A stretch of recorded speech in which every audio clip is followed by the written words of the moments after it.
ಎಲ್ಲರಿಗೂ ನಮಸ್ಕಾರ. ನಾನು ನಿಮ್ಮ ಸಂತೋಷ್ ಕಲಾವಿದ.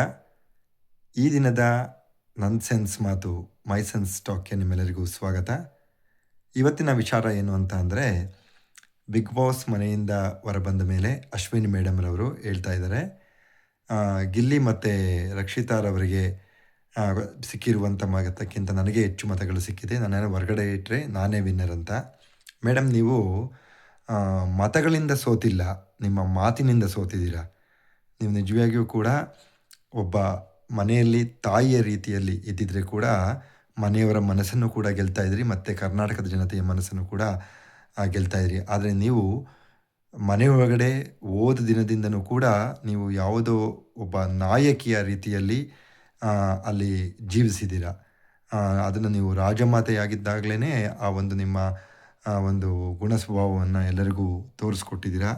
ಅದೇ ಉದ್ದೇಶದಿಂದ ಬಿಗ್ ಬಾಸು ಕೂಡ ನೀವು ಇಡೀ ಸೀಸನ್ ಪೂರ್ತಿಯಲ್ಲಿ ಉಳ್ಕೊಂಡ್ರೂ ಕೂಡ ನಿಮ್ಮನ್ನು ಕ್ಯಾಪ್ಟನ್ ಆಗಿ ಮಾಡೋದಕ್ಕೆ ಯಾವುದೇ ರೀತಿಯ ಒಂದು ನಿರ್ಣಯನ ತಗೊಳ್ಳಿಲ್ಲ. ಅದೇ ನೋಡಿ, ಗಿಲ್ಲಿಗೆ ಅವರು ಕ್ಯಾಪ್ಟನ್ನ ಬೇರೆಯವರು ಆಯ್ಕೆ ಮಾಡಲಿಲ್ಲ ಅಂದರೂ ಕೂಡ ಮನೆಯಿಂದ ಬಂದವರ ಮುಖಾಂತರ ವೋಟ್ ಹಾಕಿಸುವ ಮೂಲಕ ಗಿಲ್ಲಿನಾದ್ರೂ ಕೂಡ ಕ್ಯಾಪ್ಟನ್ ಆಗಿ ಮಾಡಿಸಿದ್ದಾರೆ ಹೊರತು ನಿಮ್ಮನ್ನು ಮಾಡಬೇಕು ಅಂತ ಬಿಗ್ ಬಾಸ್ಗೂ ಕೂಡ ಅನಿಸಿಲ್ಲ. ಯಾಕೆ ಅಂದರೆ ಅದು ನೀವು ಆಗಿದ್ದಾಗಲೇ ನೀವು ಅದನ್ನು ನಿರೂಪಿಸ್ಬಿಟ್ಟಿದ್ದೀರಾ.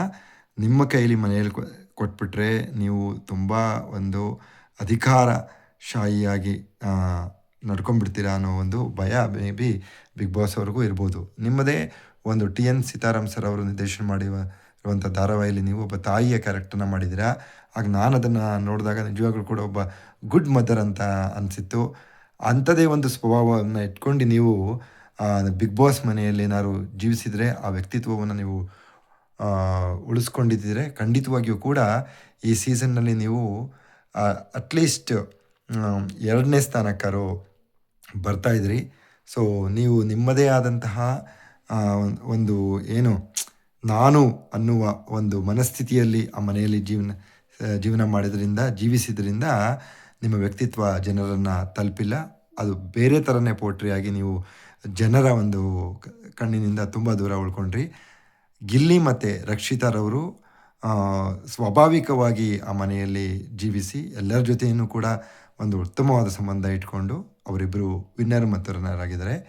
ಇದು ಆಗಲೇ ಫಲಿತಾಂಶ ಬಂದಿರೋದ್ರಿಂದ ಇನ್ನೂ ಇದನ್ನು ಹೆಚ್ಚಾಗಿ ಹೇಳಿದರೆ ನೀವು ನಿಮ್ಮ ಒಂದು ವರ್ಚಸ್ಸನ್ನು ಉಳಿಸ್ಕೊಳ್ಳುವಂಥ ಒಂದು ಪ್ರಯತ್ನ ಮಾಡಿ ಮೇಡಮ್. ಅಷ್ಟೇ. Thank you.